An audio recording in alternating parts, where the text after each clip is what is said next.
ಒಂದು ಊರಿಗೆ ಹೋಗ್ಕಾನ, ಯಾಕೋ ಹುಡುಗಿ ನೋಡಿ ಬಂದೇನು, ಬಂದೇವಲ್ಲ ಕಾಕ, ಹೆಂಗದ ಹುಡುಗಿ, ಜರ ಮೂಗು ಮಂಡದ ಕಾಕ. ಮತ್ತು ಹೋಗ್ಕಾನ, ಜರ ಗಿಡ್ಡದ ಕಾಕ ಅಂತ. ಮತ್ತು ಹೋಗ್ಕಾನ, ಜರ ಬೆಳ್ಳಗದಲ್ಲ ಕಾಕ. ಬರೀ ಅಂದ ಕರ್ರಗ ಬೆಳಗ ಬುಡ್ಡ ಹಿಂಗೆ ಹುಡುಕೋದ್ರೊಳಗೆ ಅಂದ ಆಯ್ಕೋ ಆರಿಸಿ ಹುಡ್ಕೋದ್ರಾಗ ಅನ್ರಿ ಒಂದು ಎಲ್ಲರೂ ಒಂದು ಕೂತಿರ್ತದೆ. ಭಗವಂತ ಮೊದಲೇ ಗಂಟಾಗಿ ಕಳಿಸಿರ್ತಾನೆ. ಸುಮ್ಮನೆ ನಾವು ಹುಡುಕೋದು ತೋರ್ಕಿಗೆ ಅಂದ ಹುಡುಕ್ತೀವಿ ನಾವು. ಅಟೆ ಇಂಥ ಹೆಣ್ಣಿಗೆ ಅಂದ ಇಂಥ ಗಂಡ ಅನ್ನತಕ್ಕಂಥದ್ದನ್ನು ಅವ ಭಗವಂತಂದ ಮೊದಲೇ ನಿಶ್ಚಿತ ಮಾಡಿ ಕಳಿಸಿರ್ತಾನ. ಅಂದರೆ ನೂರಾರಿಂದ ಊರುಗಳಿಂದ ಹುಡುಕಿದ್ರು ಕೊನೆಗೆ ಬಂದಂದ ಅದೇ ಹೆಣ್ಣಿಗೆ ನಾವು ಮದುವೆ ಮಾಡ್ಕೊಳ್ಳೋದು. ಪರಮಾತ್ಮನ ಗಂಟು ಹಾಕಿಟ್ಟಿರ್ತಾನ. ಈ ಹೆಣ್ಣಿಗೆ ಅಂದ ಈ ಗಂಡ, ಈ ಗಂಡಿಗೆ ಅಂದ ಈ ಹೆಣ್ಣ, ಹಿಂಗೆಲ್ಲಾನು ಕೂಡ ಗಂಟು ಹಾಕಿ ಇಟ್ಟಿರ್ತಾನ. ಯಾವಾಗಂದ ಆ ಗುರುಗಳು ಹೇಳ್ದಂಗೆ ಇದಕ್ಕೊಂದು ಕೊಳ್ಳ ಕಟ್ರಿ ತಾನೇ ಮನೆ ಹಿಡ್ಕೊಂಡು ಬೀಳ್ತದ ತಂದಂಗೆ ಯಾವಾಗಂದ ಮದುವೆನೂ ಮಾಡ್ತಾರೆ. ಮದುವೆ ಮಾಡ್ತಾರೆ. ಸ್ವಾಮಿಗಳು ಹೇಳ್ದಂಗೆ ಅವ ಮನೆ ಹಿಡ್ಕೊಂಡೇ ಬೀಳ್ತಾನ. ಮನೆ ಬಿಟ್ಟು ಒಟ್ಟ ಹೊರಗೆ ಬರಲ್ಲ. ನೋಡ್ರಿ ನೀವು, ಲಗ್ನ ಆದ ಕೂಡನ ಹೆಣ್ತಿ ಒಳಗಿದ್ರು ಒಳಗೆ, ಹೊರಗಿದ್ರು ಹೊರಗೆ. ಹೆಣ್ತಿ ರೊಟ್ಟಿ ಮಾಡಾಕತ್ರ ಇವಂದೊಂದು ಮನೆ ಇದ್ರಿಗೆ ಏನ್ರಿ ಬೇಡ. ಬರ್ಸೆನ ಇತ್ತು ತಿಕ್ಕೊಂಡ್ರೆ, ಬರ್ಸೆನ ಕಟ್ಟಿತ್ತು ತಿಕ್ಕೊಂಡ್ರೆ ಅದ್ರ ಮುಂದೆ ನಿಂದ್ರದು. ಏನು ನಿಮ್ಮವು ಹಂಗಂತ ನಿಮ್ಮ ಅಪ್ಪ ಹಿಂಗಂತ ಬೆಳಗನ ಕೊಯ್ ಕೊಯ್ ಕೊಯ್ ಅಂದ ಕೂಡ ಅದು ಮರುದಿವ್ಸದ ಕೌದಿ ತೊಗೊಂಡು ಬರ್ತವೆ ಬಾಂಬ್ಲಿಂಗಪ್ಪನ ಗುಡಿ. ಏನ್ರಿ ಇಲ್ಲ ರೀ, ಇಲ್ಲಿ ಬೇನ್ ಕಟ್ಟಿಗೆ ಮಕ್ಕೋತಾನ. ಯಾಕೆ ಆಮೇಲೆ ಎಲ್ಲಿಗೆ ನಡೆದಿ ಕಾಕ ಆರಾಮದಿಲ್ಲಿ ಗಾಳಿ ಗಿಳಿ ಮಸ್ತ್ ಬರ್ತದೆ ಕಾಕ, ಬಾಂಬ್ಲಿಂಗಪ್ಪನ ಗುಡಿ ಹೊಂಟೆ. ಅದಲ್ಲೋ ನಿನ್ನ ಹೆಣ್ತಿರ ಹೊರಗೆ ಬಿಡಲ್ಲಗಳಂತೀಯಲ್ಲ. ಎಲ್ಲಿ ಹೆಣ್ತು ಮನ ಸಾಕಾಗದು ಕಾಕ ನನಗೆ. ಹೆಣ್ತಿಗೆ ಅಂದ್ರೆ ಹೆಣ್ತಿಗೆ ಸಿಟ್ಟು, ಆಕೆಗೆ ಅಂದ್ರೆ ಆಕೆಗೆ ಸಿಟ್ಟು. ಸಾಕಾಗ್ಯದ ನನಗೆ. ಸಂಸಾರ ಬೇಡಾಗದ ಕಾಕ. ಆಯ್ತು ಕೌದಿ ತೊಗೊಂಡು ಹಾಸುಗಳದಿಲ್ಲ ಏನಿಲ್ಲ, ತೆವದಿ ಏನ್ರಿ ಸುಳ್ಳಿ ಸುತ್ತಿದ್ದು ತೆಲ್ದಿ ಬಿಟ್ಕೊಂಡು ಸುಮ್ಮ ಮಣ್ಣಾಗ ಮಕ್ಕೋತದ. ಮುಂಜಾನೆ ನೋಡ್ಬೇಕು ಬೂದಗಾಗಿರ್ತಾನೆ. ಈಟೇನು ಸಂಸಾರ ಗೊಬ್ಬರಕ್ಕ ಏನ್ರಿ. ದುಗ್ಗಳಾದೇವಿ ಅನ್ನತಕ್ಕಂಥಕ್ಕಿ ಏನು ಮಾಡ್ತಾಳೆ ತಿಳ್ಕೊಂಡೆ ಕೇಳಿದ್ರ, ನೀರು ಹಾಕ್ಲಾರ್ದೇನೆ ಅನ್ನ ಮಾಡಿದ್ಲು. ಹಂಗಾದ್ರೆ ಏನು ಹಾಕ್ಯಂದ ಅನ್ನ ಮಾಡಿದ್ಲು ಅಂತ ತಿಳ್ಕೊಂಡ್ರ, ಗುರುವಿನ ಪಾದೋದಕ್ಕೆ ಹಾಕ್ಯಂದ ಅನ್ನ ಮಾಡಿದ್ಲು. ಇದೇ ನಮ್ಮ ದುಗ್ಗಳಾದೇವಿ, ಇಲ್ಲೇ ನಿಮ್ಮ ಅಫಜಲ್ಪುರ ತಾಲೂಕು ಏನ್ರಿ. ಹೆಣ್ಣ ಹಂಗೆ ನೋಡ್ತಿದ್ರು. ಈಗ ನಂಗೆ ಮಾತಾಡಿಸ್ಬೇಕು, ಮಾತಾಡಿಸ್ಬಾರ್ದತ್ತಲ್ಲ. ಯಾಕಂದ್ರೆ ಮಾತಾಡಿಸಿಲ್ಲ ಅಂದ್ರೆ ಅದು ಒಂದು ತಪ್ಪಕ್ಕದ. ಮಾತಾಡಿಸ್ಬೇಕು. ನಮ್ಮಲ್ಲಿ ಒಂದು 3 ಮಂದಿ ಹೆಣ್ಮಕ್ಳು, ಎರಡಕ್ಕೆ ತಂದು ತೋರಿಸಿ ಸಾಕಾಗಿ ಯಾರೂ ಮದುವೆನೇ ಮಾಡ್ಕೊಳ್ಳಿಲ್ಲ, ಬಿಟ್ಟ ಎರಡಕ್ಕೆ. ಕಡೆಗೆ ಸಣ್ಣಕ್ಕಿಗೆ ತೋರಿಸೋರೆ, ಸಣ್ಣಕ್ಕಿದ್ದಾರೆ ಮದುವೆ ಮಾಡ್ಬೇಕಂತ ತಿಳ್ಕೊಂಡಂದ ಒಂದು ಊರವ್ರು ನೋಡಕ್ಕೆ ಹೊಂಟಿದ್ರು. ಮನೆ ತಂದೆ ಅಂದ, ನೀವು 3 ಮಂದಿ ಒಬ್ಬರೇ ಪಿಟ್ಟತ್ ಮಾತಾಡಿದ್ರೆ ನಿಮ್ಮ ನಾಲಿಗೆನೇ ಕೊಯ್ತೀನಿ ಅಂದ. ಮಕ್ಳಿಗೆ ರೀ, ಹೆಣ್ಮಕ್ಳಿಗೆ ಅಂದ, ಒಬ್ಬರೇ ಪಿಟ್ಟತ್ ಮಾತಾಡಿದ್ರೆ ನಿಮ್ಮ ನಾಲಿಗೆನೇ ಕೊಯ್ತೀನಿ ಅಂದ. ಇಲ್ಲಪ್ಪ ನಾವು ಮಾತಾಡಂಗಿಲ್ಲ ತಿಳ್ಕೊಂಡಂದು ಈಕಿಗೆ ಬಂದರು, ನೋಡಕ್ಕೆ ಹುಡುಗಿ ಒಳ್ಳೆ ಚಂದ ಸುಂದರ ಇದ್ಲು. ಆಯ್ತು ರೀ, ನಮ್ಮ ಮನಸ್ಸಿಗೆ ಅಂದ ಹುಡುಗಿ ಹಿಡಿಸ್ಯದ. ಮಾತುಕತೆ ಹೇಳ್ರಿ. ಗಟ್ಟಿ ಆಯ್ತು. ಗಟ್ಟಿ ಆದ ಕೂಡ ಗಟ್ಟಿಗಡ ಬತ್ಕೊಂಡು ಮಾಡ್ತಾರಲ್ರಿ. ಗಟ್ಟಿಗಡ ಬತ್ಕೊಂಡು ಎಲಿಗಡಬ ಬೆಲ್ಲದ ಬ್ಯಾಳಿ ಮಾಡ್ತಾರೆ.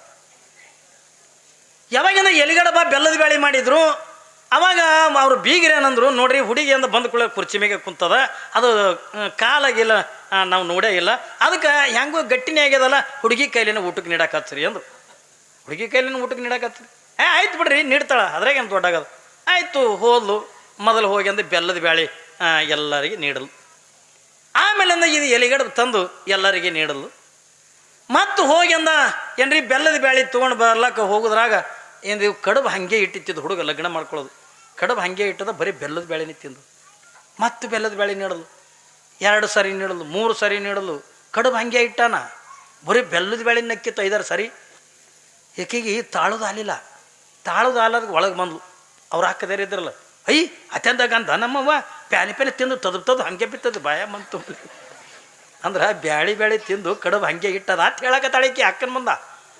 ಪ್ಯಾಲೆ ತಿಂದು ತದು ಹಾಗೆ ಬಿತ್ತದ ಬಾಯ ಬಂತು. ಮತ್ತು ಅವ್ರಿಗೆ ಅಕ್ಕರೆ ಸುಮ್ಮ ಕುಂದ್ರಬೇಕಿಲ್ಲ ಏನ್ರಿ, ಅಕ್ಕ ಸುಮ್ಮ ಕುಂದ್ರಬೇಕಿಲ್ಲ. ಈಕೆ ಏನಂದ್ಲು, ಅದೆಂತ ಗಂಧ ನಮ್ಮವ್ವ ಪ್ಯಾಲಿ ತಿಂದು ತದು ಹಾಗೆ ಬಿತ್ತದ ಬಾಯಮ್ಮ. ಅಕ್ಕಿ ಅವ್ರು ಅಪ್ಪ ಪಾತ್ಯ ಬಂದ, ನೀ ಯಾಕೆ ಪಾತ್ಯ ಅದ್ದೆ ಅಂತ ಅಕ್ಕಿ ಅಂದ್ರೆ ಅಪ್ಪ ಮಾತಾಡ್ಬಾರ್ದ, ನೀ ಯಾಕೆ ಮಾತಾಡ್ದೆ. ಯಾವಾಗಂದ ಅಪ್ಪ ಮಾತಾಡ್ಬಾರ್ದು, ನೀ ಯಾಕೆ ಮಾತಾಡ್ದೈತಿ. ಈಕಿ 2ನೇದಕ್ಕಿ 3ನೇದಕ್ಕಿರ ಸುಮ್ಮ ಕುಂದ್ರಬೇಕಿಲ್ಲ. ಆಕಿ ಪಾತ್ಯದಕ್ಕೆ ನೀ ಯಾಕೆ ಪಾತ್ಯದೈತಿ ಈಕಿ ಹಂಗೆ ಮಾಡ್ತೀರಿ. ಮುಜೆ ಇಲ್ಲ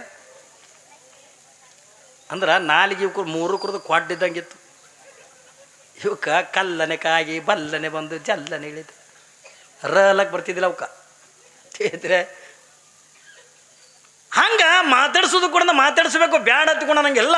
ಹಾಗಾದ್ರೆ ನಾವು ಯಾವುದನ್ನು ಕೇಳಬೇಕು, ಯಾವುದನ್ನು ಕೇಳಬಾರ್ದು ಅನ್ನುವಂಥದ್ದನ್ನು ವಿಚಾರ ಮಾಡಿ ಅಂದ ಹೆಣ್ಣಿನ ಗುಣಗಳನ್ನು ಅಳತಿ ಮಾಡಬೇಕೇ ಹೊರತಾಗಿ ಹೆಣ್ಣಿನ ಸೌಂದರ್ಯ ಅಳತಿ ಮಾಡೋದಲ್ಲ, ಅವಳಲ್ಲಿರ್ತಕ್ಕಂಥ ಸಂಪತ್ತು ಆಸೆ ಮಾಡೋದಲ್ಲ.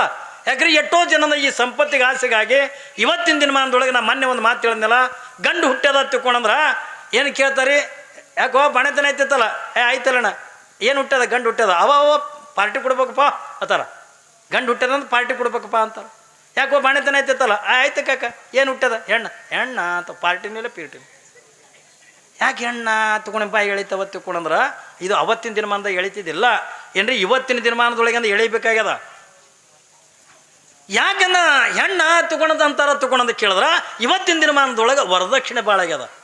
ಕಲ್ಪನೆ ಇರಲಿ ನಿಮ್ಗೆ, ವರದಕ್ಷಿಣೆ ಸಲುವಾಗಿ ನೀವೇನು ಹುಂಡ ಅಂತೀರೇನು ವರದಕ್ಷಿಣೆ ಅಂತೀರೋ ಏನ್ರಿ? ಹುಂಡ ಇವತ್ತು ಏಟಾಗ್ಯದ ತಂದು ಒಂದೊಂದು ರೇಟ್ ಆಗ್ಯಾವ.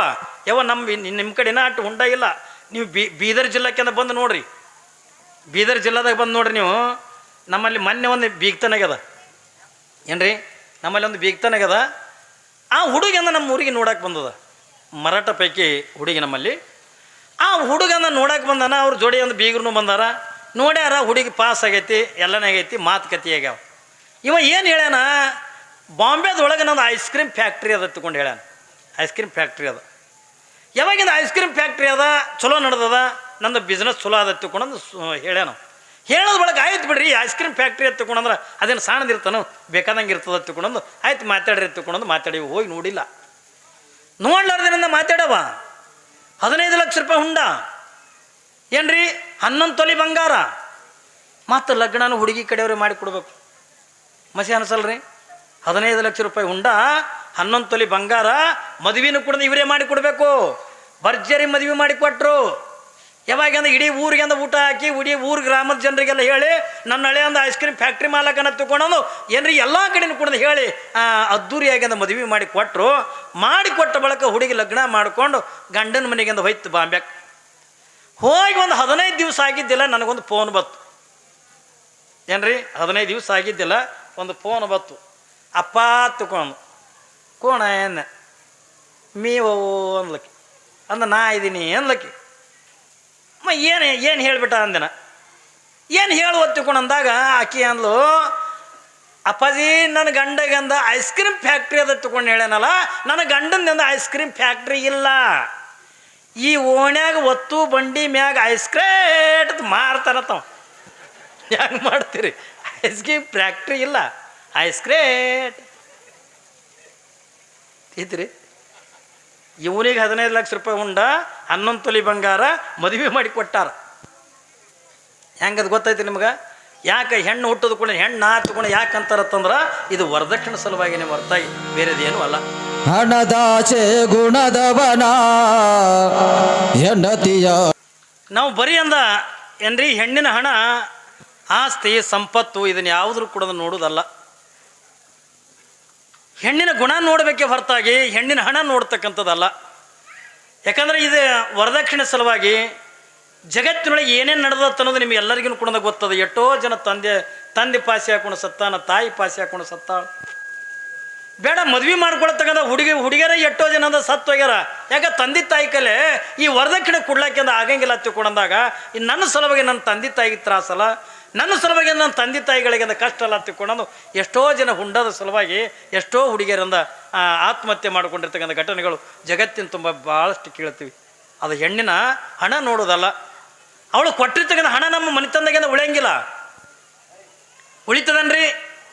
ಇಡೀ ತನ್ನ ಬದುಕಿನಾದ್ಯಂತನೂ ಕೂಡ ತನ್ನ ಜನ್ಮ ನೀಡಿರ್ತಕ್ಕಂಥ ತಂದೆ ತಾಯಿ ಬಂಧು ಬಳಗ ಅಣ್ಣ ತಮ್ಮ ಎಲ್ಲವನ್ನೂ ಕೂಡ ತ್ಯಾಗ ಮಾಡಿ ನಿನ್ನ ಮನೆತನಕ್ಕಿಂದ ಬಂದು ತನ್ನ ಉಸಿರಿರುವವರೆಗೂ ಕೂಡ ನಿನ್ನ ಮನೆತನಕ್ಕಾಗಿ ದುಡಿತಾಳಲ್ಲ, ಏನು ಹೆಣ್ಣು ಮಹತ್ವದ್ದು, ಆಕೆ ಕೊಡ್ತಕ್ಕಂಥ ಹಣ ಮಹತ್ವದ್ರಿ. ಜೀವನ ಪರ್ಯಂತರ ದುಡಿತಾಳಲ್ಲ. ಬೆಳಗ್ಗೆಂದ ಅಮ್ಮವ್ರು ಹೇಳಿದ್ರಿಲ್ಲ ಏನ್ರಿ, ಸಾಯುತನೂ ಕೂಡ ಒಂದು ಗಂಡಿನಕ್ಕಿಂತ 8 ಪಟ್ಟಂದು ಹೆಚ್ಚಿಗೆ ಒಂದು ಹೆಣ್ಣ ಆ ಮನೆತನದಾಗಿಂದ ದುಡಿತದ ತಿಳ್ಕೊಂಡ್ರೆ ಯಾರಿಗಾಗಿ? ಗಂಡನಿಗಾಗಿ, ಅತ್ತಿಗಾಗಿ, ಮಾವನಿಗಾಗಿ, ಮಕ್ಕಳಿಗಾಗಿ. ತಾನು ಉಪವಾಸ ಇರ್ತಾಳ, ಮಕ್ಕಳಿಗೆಂದ ಉಣಿಸ್ತಾಳ. ತಾನು ಉಪವಾಸ ಇರ್ತಾಳ, ಗಂಡನಿಗೆಂದ ಸುಖ ಇರಲಿ, ಗಂಡ ಚೆನ್ನಾಗಿಂದ ಊಟ ಮಾಡ್ಲಿ ತಿಳ್ಕೊಂಡಂದು ಎಷ್ಟೋ ಜನ ಹೆಣ್ಣು ಮಕ್ಕಳಿಂದ ಗಂಡನಿಗಾಗಿ ಅಂದ ದುಡಿತಕ್ಕಂಥ ಹೆಣ್ಣು ಮಕ್ಕಳು ಎಷ್ಟೋ ಜನ ಅದಾರ. ಅತ್ತಿ ಮಾವಂದ್ರಿಗಾಗಿ ದುಡಿತಕ್ಕಂಥ ಹೆಣ್ಣು ಮಕ್ಕಳದ. ಯಾಕೆ ಇಡೀ ಎಲ್ಲವನ್ನು ಕೂಡ ತ್ಯಾಗ ಮಾಡಿ ತನ್ನೆಲ್ಲ ಏನ್ರಿ ಸುಖ ಏನ್ರಿ ತಂದೆ ತಾಯಿ ಬಂಧು ಬಳಗ ಎಲ್ಲನೂ ಕೂಡ ತವ್ರ ಮನೆಗೆ ಇದ್ದಾಗ ಆಕೆ ಸುಖದಾಗಿರ್ತಾಳಲ್ರಿ ತಾಯಿ ತಂದೆ ಬಲ್ಲಿ. ಆದರೂ ಎಲ್ಲ ಸುಖವನ್ನು ತ್ಯಾಗ ಮಾಡಿ ಗಂಡನ ಮನೆಗಿಂದ ಬಂದು ಇದೇ ನನ್ನ ಮನಿತನ, ತಾಯಿ ಮನೆ ತಂದೆ ಮನೆ ಹೆಸರು ಹೇಳಂಗಿಲ್ಲ. ತಂಗಿನಿಂದ ಯಾವ ಊರ ಹತ್ತಿಕೊಂಡ ಕೇಳಿದ್ರ ಏನ್ರಿ ಯಾವುದೋ ಊರದಿಂದ ಬಂದಿರ್ತಿದ್ರಿ, ನಿಮ್ಗೆ ಅಫ್ಜಲ್ಪುರದಿಂದ ಇಲ್ಲಿಗೆ ಕರ್ಜಿಗೆ ಕೊಟ್ಟಿದ್ರ, ಕರ್ಜಿ ಅಫ್ಜಲ್ಪುರ ಹತ್ಕೊಂಡು ನೀವು ಯಾರು ಕೂಡ ಹೇಳಂಗಿಲ್ಲ. ತಂಗಿನಿಂದ ಯಾವ ಊರು ಹತ್ತಿಕೊಂಡ ಕೇಳಿದ್ರ ಎಲ್ಲರೂ ಕೂಡದಲ್ಲಿ ಅಂತ ಕೇಳಿದ್ರೆ ಯಾವನಂದ ಕರ್ಜಿಗೆನೇ ಅಂತ ಹೇಳ್ತೀರ ಹೊರತಾಗಿ ಅಫ್ಜಲ್ಪುರ ಹತ್ತಿಕೊಂಡು ನೀವು ಹೇಳೋಕ್ಕಾಗಂಗಿಲ್ಲ. ಇದು ನನ್ನ ಮನೆ, ನನ್ನ ಗಂಡ, ನನ್ನ ಮಕ್ಕಳು, ನನ್ನ ಅತ್ತಿ ಮಾವ. ಎಷ್ಟು ಸ್ವಾಭಿಮಾನದಿಂದ ದುಡಿತಾರಲ್ಲ ಅವಳು ಬರ್ತಕ್ಕಂಥ ಏನ್ರಿ ಹೆಣ್ಣಿನ ಗುಣ ನೋಡಿ ಅಂತ ತರಬೇಕೆ ಹೊರತಾಗಿ ಹಣ ನೋಡಿ ಅಂತ ತರ್ತಕ್ಕಂಥದ್ದಲ್ಲ ನಮ್ಮದು. ಎಲ್ಲ ಕಡೆನೂ ಕೂಡ ತಿರುಗುತ್ತಾರೆ ಏನ್ರಿ, ಹುಡುಕ್ತಾರಿಲ್ಲ. ಯಾಕಂದ್ರೆ ಲಗ್ನ ಮಾಡ್ಕೊಳ್ಳೋ ಹುರುಪು ಇರ್ತದೆ ಇವ್ರಿಗೆ. ಹುಡುಕ್ತಾರ ಒಂದು ಊರಿಗೆ ಹೋಗ್ಕಾನ, ಯಾಕೋ ಹುಡುಗಿ ನೋಡಿ ಬಂದೇನು, ಬಂದೇವಲ್ಲ ಕಾಕ, ಹೆಂಗದ ಹುಡುಗಿ, ಜರ ಮೂಗು ಮಂಡದ ಕಾಕ. ಮತ್ತು ಹೋಗ್ಕಾನ ಜರ ಗಿಡ್ಡದ ಕಾಕ ಅಂತ, ಮತ್ತು ಹೋಗ್ಕಾನ ಜರ ಬೆಳ್ಳಗದಲ್ಲ ಕಾಕ. ಬರೀ ಅಂದ ಕರ್ರಗ ಬೆಳಗ ಬುಡ್ಡ ಹಿಂಗೆ ಹುಡುಕೋದ್ರೊಳಗೆ ಅಂದ ಆಯ್ಕೋ ಆರಿಸಿ ಹುಡುಕೋದ್ರಾಗ ಅನ್ರಿ ಒಂದು ಎಲ್ಲರೂ ಒಂದು ಕೂತಿರ್ತದೆ. ಭಗವಂತ ಮೊದಲೇ ಗಂಟಾಗಿ ಕಳಿಸಿರ್ತಾನೆ. ಸುಮ್ಮನೆ ನಾವು ತೋರ್ಕಿಗೆಂದ ಹುಡುಕ್ತೀವಿ ನಾವು ಅಟ್ಟೆ. ಇಂಥ ಹೆಣ್ಣಿಗೆಂದ ಇಂಥ ಗಂಡ ಅನ್ನತಕ್ಕಂಥದ್ದನ್ನು ಅವ ಭಗವಂತಂದ ಮೊದಲೇ ನಿಶ್ಚಿತ ಮಾಡಿ ಕಳಿಸಿರ್ತಾನ. ಅಂದರೆ ನೂರಾರಿಂದ ಊರುಗಳಿಂದ ಹುಡುಕಿದ್ರು ಕೊನೆಗೆ ಬಂದಂದ ಅದೇ ಹೆಣ್ಣಿಗೆ ನಾವು ಮದುವೆ ಮಾಡ್ಕೊಳ್ಳೋದು. ಪರಮಾತ್ಮನ ಗಂಟು ಹಾಕಿಟ್ಟಿರ್ತಾನ. ಈ ಹೆಣ್ಣಿಗೆ ಅಂದ ಈ ಗಂಡ, ಈ ಗಂಡಿಗೆ ಅಂದ ಈ ಹೆಣ್ಣ, ಹಿಂಗೆಲ್ಲಾನು ಕೂಡ ಗಂಟು ಹಾಕಿ ಇಟ್ಟಿರ್ತಾನ. ಯಾವಾಗಂದ ಆ ಗುರುಗಳು ಹೇಳ್ದಂಗೆ ಇದಕ್ಕೊಂದು ಕೊಳ್ಳ ಕಟ್ರಿ ತಾನೇ ಮನೆ ಹಿಡ್ಕೊಂಡು ಬೀಳ್ತದ ತಂದಂಗೆ ಯಾವಾಗಂದ ಮದುವೆನೂ ಮಾಡ್ತಾರೆ. ಸ್ವಾಮಿಗಳು ಹೇಳ್ದಂಗೆ ಅವ ಮನೆ ಹಿಡ್ಕೊಂಡೇ ಬೀಳ್ತಾನ. ಮನೆ ಬಿಟ್ಟು ಒಟ್ಟ ಹೊರಗೆ ಬರಲ್ಲ. ನೋಡ್ರಿ ನೀವು ಲಗ್ನ ಆದ ಕೂಡನ ಹೆಣ್ತಿ ಒಳಗಿದ್ರು ಒಳಗೆ, ಹೊರಗಿದ್ರು ಹೊರಗೆ. ಹೆಣ್ತಿ ರೊಟ್ಟಿ ಮಾಡಾಕತ್ರ ಇವೊಂದೊಂದು ಮನೆ ಇದ್ರಿಗೆ ಏನ್ರಿ ಬೇಡ ಬರ್ಸೆನ ಇತ್ತು ತಿಕ್ಕೊಂಡಂದ್ರೆ ಬರ್ಸೆನ ಕಟ್ಟಿತ್ತು ತಿಕ್ಕೊಂಡಂದ್ರೆ ಅದ್ರ ಮುಂದೆ ನಿಂದ್ರದು ಏನು ಮಾತಾಡ್ತಾವೆ ಏನಿಲ್ಲ ಗುಣು. ಈಗ ಅದ್ರಾಗ ಈಗಾರ ಹೆಚ್ಚಿಗೆ ಆಗ್ಯದ್ರಿ. ಈಗ ಏನು ಹೆಚ್ಚಿಗೆ ಆಗ್ಯದ ತಗೊಂಡು ಕೇಳಿದ್ರೆ ಏನ್ರಿ, ಈಗೇನು ಹೆಚ್ಚಿಗೆ ಆಗ್ಯದ ತಗೊಂಡು ಕೇಳಿದ್ರೆ ಎಂಗೇಜ್ಮೆಂಟ್ ಆಯಿತು ಅಂದ್ರೆ ಫಸ್ಟ್ ಗಿಫ್ಟ್ ಕೊಡೋದೇವ ಮೊಬೈಲ್. ಯಾಕ್ರಿ ಮೊಬೈಲ್ ಕೊಟ್ಟ ಅಂದ್ರಿಕೆ ಅಕ್ಕ ಕೆಳಗಿನ ಮನೆ ಬಿಡ್ತಾವ, ಸೀದಾ ಮಾಳಿಗೆನೆ ನಿದ್ದೇನು ಚಂದೇನೋ ಹಾಗೇನೋ ಹೀಗೇನೋ ಎಲ್ಲ ಇಲ್ಲೇ ಮಾತಾಡಿ ಮುಂದೆ ಲಗ್ನದ ಬಳಿಗೆ ಏನು ಮಾತಾಡಕ್ಕೆ. ಏನೇ ಯಾಕೋ ಸ್ವರ್ಗದಂಗೆ ಕಾಣಕತ್ತಿತ್ತು. ಈಗ ಮೊಬೈಲ್ನಾಗ ಕಾಣ್ತದ ಅವನು ಸ್ವರ್ಗಿದ್ದು. ಈ ಚಂದ ಊಟ ಮಾಡಿರಿ ನೀವು, ಹಾಂಗಿರಿ ಹಿಂಗೆ ಒಂದು ಸೌಂಡ್ ಹೇಳ್ತಿರ್ತಾವ. ಎಲಿತಾನ್ರಿ ಮನೆ ಬಿಟ್ಟಂದ್ರೆ ಹೊರಗೆ ಬರಂಗಿಲ್ಲ. 5-6 ತಿಂಗಳ ತನಕ ಹೊರಗೆ ಬರಲ್ಲ. ಅವ್ನ ಗೆಳೆಯರು ಕೇಳ್ತಾರೆ ಯಾಕೆ ಹೋಮಲ್ಲೇ ಒಟ್ಟು ಹೊರಗೆ ಬರ್ಲಾಗಿದೆಯಲ್ಲ. ಯಾಕೆ ನಾ ಎಲ್ಲ ಬರ್ಬೇಕತ್ತೀನಪ್ಪ, ನಮ್ಮ ಮನೆಗೆ ಬಿಡಲಾಗ್ಯಾರ ಅಂತ ಎಲಿತಾನಂತಾರ್ರಿ ಇವರು. ವರ್ಷ ಅಂದಾರು, 2 ವರ್ಷ ಅಂದಾರು, ಒಂದು ಹೆಣ್ಣಾರಿ ಹುಡುತು, ಒಂದು ಗಂಡಾರಿ ಹುಡುತು. ನೀವು ಸುಮ್ಮಿರ್ತೀರಿ. ಅಯ್ಯವ್ವ ರಾತ್ರಿ ಟ್ಯೂಷನ್ ಹೇಳ್ತೀರಿ ಅದಕ್ಕೆ. ನಿಮ್ಮವ್ವ ಹಂಗಂತಾಳೆ, ನಿಮ್ಮ ಅಪ್ಪ ಹಿಂಗಂತ, ನನಗೆ ಮರೆ ಸಾಕಾಗ್ಯದ ಏನ್ರಿ. ನಿನಗೆ ಕಟ್ಕೊಂಡೊಂದು ಬಂಗಾರ ಅಲ್ಲಿಲ್ಲ, ಒಂದು ಬೆಳ್ಳಿ ಅಲ್ಲಿಲ್ಲ, ಒಂದು ಸೀರೆ ಅಲ್ಲಿಲ್ಲ. ನಿಮ್ಮವ್ವ ಹಂಗಂತಾಳೆ, ನಿಮ್ಮ ಅಪ್ಪ ಹಿಂಗಂತಾಳೆ. ಬೆಳಗನ ಕೊಯ್ ಅಂದು ಕೂಡ ಅದು ಮರುದಿವ್ಸದ ಕೌದಿ ತೊಗೊಂಡು ಬರ್ತವೆ ಬಾಂಬ್ಲಿಂಗಪ್ಪನ ಗುಡಿ ಏನ್ರಿ. ಇಲ್ಲ ರೀ ಇಲ್ಲಿ ಬೇನ್ ಕಟ್ಟಿಗೆ ಮಕ್ಕೋತಾನ.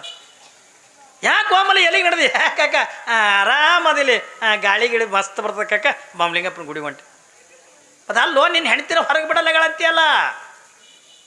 ಎಲ್ಲಿ ಹಾಣ್ತು ಮನ ಸಾಕಾಗದು ಕಾಕ ನನಗೆ. ಹೆಣ್ತಿಗೆ ಅಂದ್ರೆ ಹೆಣ್ತಿಗೆ ಸಿಟ್ಟು, ಆಕೆಗೆ ಅಂದ್ರೆ ಆಕೆಗೆ ಸಿಟ್ಟು. ಸಾಕಾಗ್ಯದ ನನಗೆ ಸಂಸಾರ ಬೇಡಾಗದ ಕಾಕ. ಆಯಿತು ಕೌದಿ ತೊಗೊಂಡು ಹಾಸುಗಳದಿಲ್ಲ ಏನಿಲ್ಲ, ತೆವದಿ ಏನ್ರಿ ಸುಳ್ಳಿ ಸುತ್ತಿದ್ದು ತೆಲ್ದಿಂಗ್ ಬಿಟ್ಕೊಂಡು ಸುಮ್ಮ ಮಣ್ಣಾಗ ಮಕ್ಕೋತದ.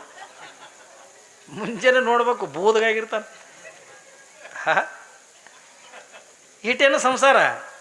ಅದಕ್ಕಾಗಿನೇ ಬಸವಣ್ಣವರು ಒಂದು ಸಂಸಾರವೆಂಬ ಬಲಿಯಲ್ಲಿ ಸಿಲುಕಿದನಯ್ಯ ಎನ್ನನ್ನು ಕಾಯಯ್ಯ ಕೂಡಲ ಸಂಗಮದೇವ ಇದರೊಳಗೆ ಹುರುಳಿಲ್ಲೋಯಪ್ಪ ಅಂದ. ಈ ಮಾತು ಮಹಾದೇವಮ್ಮ ನೆನಪಿಸ್ಕೋತ